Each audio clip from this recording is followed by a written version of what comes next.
after the Vic, the New York Yankees season-ending press conference. Let's check it out.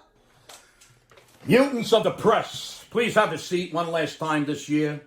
I want to take a few moments to wrap up the New York Yankee 2023 baseball season, and then you little twerps can go eat fudge and write whatever the hell you want in your coloring books. Excuse me. This was, now how shall I say it, a very interesting season for so many reasons. Many ups and downs and zigs and zags and ins and outs. We went to and fro and a few here and there's. We ebbed and flowed and hemmed and hawed, and I think we had a couple of stop and goes, but I am proud to say we never had any tit for tats. We may be stupid, but there is no way in hell we are giving up tit for tats. This was the 31st season in a row the Yankees had a winning record, which is pretty impressive. However, being fat, drunk, and stupid is no way to go through life, son. Fat, drunk, and stupid. The American League is tough. It just is. It's tough every year. But that's no excuse. The glory holes woke up the ghost of Boog, Frank, and Brooks, and too many teams had 88-plus wins. We just didn't have the consistent firepower on the mound or in the lineup to compete. Now, this was our opening day lineup this year. Check this out. Leading off at second base was LeMahieu. Batting second, center field, Judgy Wudgy. Batting third, Rizzo at first base. Batting fourth, cleanup, Stanton at right field.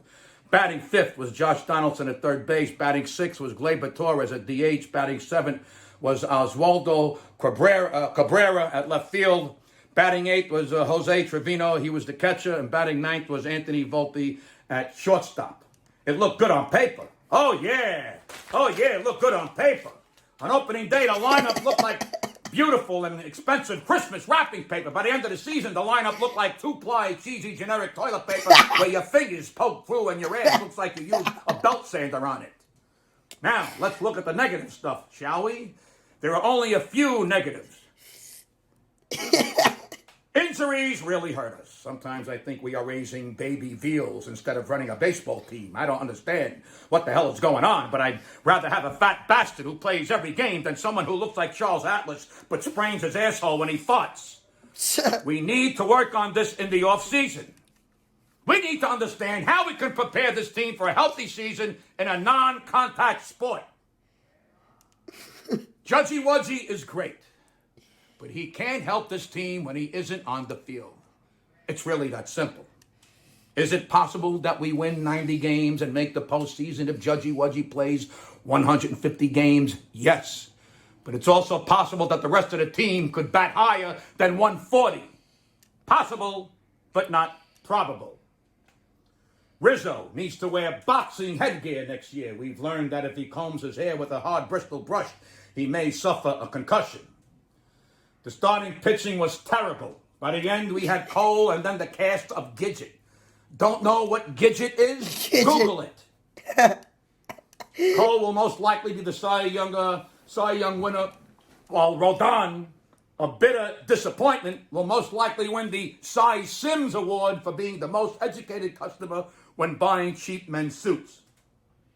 Rodon had the perfect last game when he became the first starting pitcher in Yankee history to give up 8 runs without recording an out. That's like a guy jerking off for 8 hours without blowing the load. Stanton is as useless as tits on a bull, but his contract makes him untradeable unless we eat most of it, not all of his salary. He needs to be gone somehow, but he will probably be back. And the rest of the hitters aren't really very good, and the rest of the starting and bullpen pitchers aren't really very good as a whole. Some are okay. Some are not great, and some need to just go away. Don't take this team back to the days of the 80s when Steinbrenner used to buy hitters all day long and we lose every fucking year because we had no starting pitching depth. I don't want Jack Clark and Ken Phelps and Don Baylor. I need starting pitching. That's what we need. We must have starting pitching. Starting pitching in baseball is like an offensive line in football.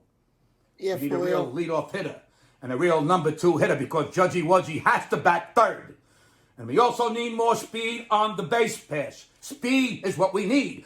We need speed. Greasy, fast speed. We need a deeper bench. We need a real closer. A shutdown guaranteed closer. And we need softer toilet paper in the locker room. Softer toilet It's also paper. sad to say this, but Boone needs to go. Facts. Cashman needs to go, and Hal needs to sell the team, but none of that will happen. The Facts. analytics Elbow needs to department go. should be terminated, effective immediately, and never brought back. Thinking launch angle and exit velocity is important for hitters is like thinking kneecaps and earlobes are important for prostitutes. We forgot that baseball is played by humans, and that batting averages and getting on base is what scores runs and creates rallies and tires opposing pitches. Would I like to see Jeter come in and be the GM? Mattingly come in and be the manager and Mark Cuban guide his team? Yes, of course.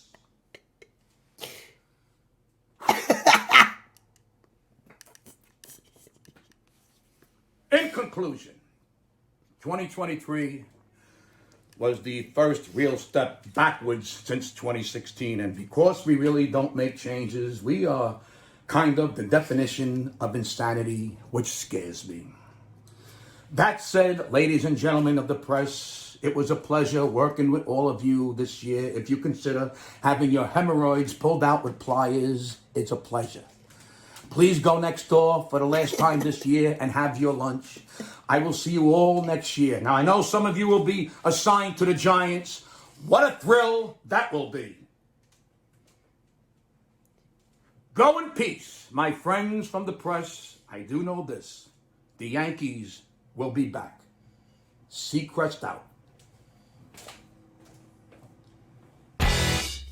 Amen. W video by Vic. Hopefully the Yankees will be better next season.